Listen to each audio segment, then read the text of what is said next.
Assalamualaikum warahmatullahi ta'ala wabarakatuh. Bismillahirrahmanirrahim. Allahumma aftah alaina hikmataka wanshur alaina min khazaini rahmatika ya arhamar rahimin. Bismillahirrahmanirrahim. Qala al-musannif rahimahullahu ta'ala wa nafa'ana bihi wa bi'ulumihi fid dharaini amin. Nah, untuk pembahasan sekarang adalah kita akan membahas mengenai hukum bacaan mim sukun.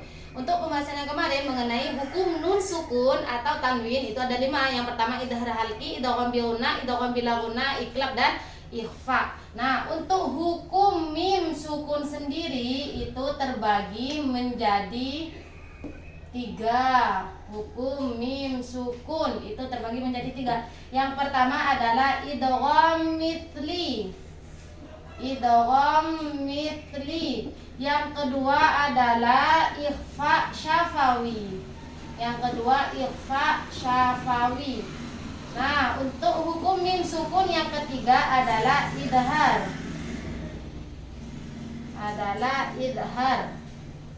Idhar syafawi, maaf. Idhar syafawi.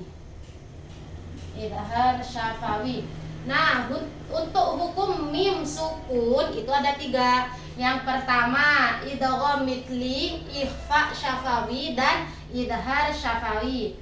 Nah, untuk hukum yang pertama adalah idgham mithli. Idgham itu artinya memasukkan mithli itu sama. Jadi mithli di sini itu sama. Jadi secara istilahi adalah mithli itu artinya sama apabila ada mim sukun bertemu dengan huruf di sini kita membahas mengenai hukum bacaan mim sukun. Berarti jika ada mim sukun bertemu dengan huruf mim.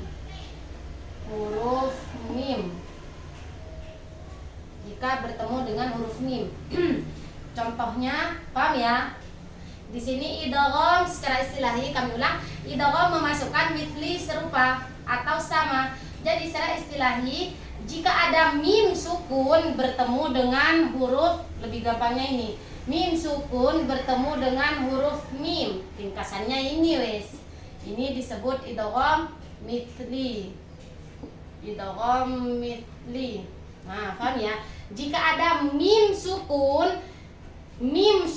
bertemu dengan huruf mim, maka hukum bacaannya disebut idgham mithli. Paham ya? Contohnya, lahum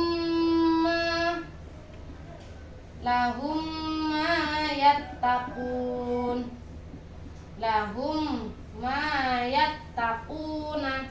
Nah, di sini hukum mim sukun bertemu dengan huruf mim, maka hukum bacaannya adalah idgham mithli. Karena di sini sama, mim bertemu mim. Ya, paham ya? Kesimpulannya ini. Berarti ini hukum bacaannya idgham mithli. Mim sukun bertemu dengan huruf mim. Paham ya? Nah, jelas. Nah, untuk hukum bacaan mim sukun yang kedua adalah ikhfa syafawi. Untuk hukum bacaan yang kedua adalah ikhfa syafawi. Nah, kita fokusnya sekarang pada hukum bacaan mim sukun.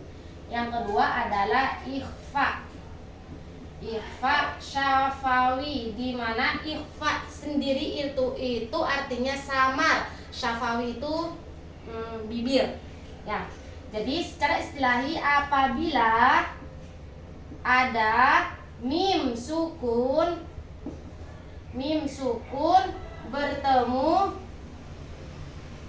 bertemu dengan huruf apa yang ada di bibir? Dengan huruf ba. Nah, paham ya? Kesimpulannya nih, biar permudah. Jika ada mim sukun bertemu dengan huruf ba, maka hukum bacaannya di sini adalah ikhfa syafawi. Nah, Paham ya? Kita fokusnya di sini. Ikhfa, hukum bacaan mim sukun yang kedua adalah ikhfa syafawi. Jika ada mim sukun bertemu dengan huruf ba, maka dihukumi bacaan ikhfa syafawi. Nah, contohnya. Contoh innahum bidzalika. Innahum bidzalika. Nah, di sini mim sukun bertemu dengan huruf ba. Maka hukum bacaan di sini adalah ikhfa syafawi. Paham ya? Innahum bidzalika. Jadi hurufnya ada di bibir. Innahum bidzalika. Paham ya? Nah, untuk pembahasan hukum mim sukun cukup sampai di sini dulu. Untuk hukum bacaan mim sukun yang ketiga akan kita bahas di video berikutnya, yaitu idhar, mengenai idhar syafawi. Nah, wallahu a'lam bishawab, walhamdulillahirabbil alamin.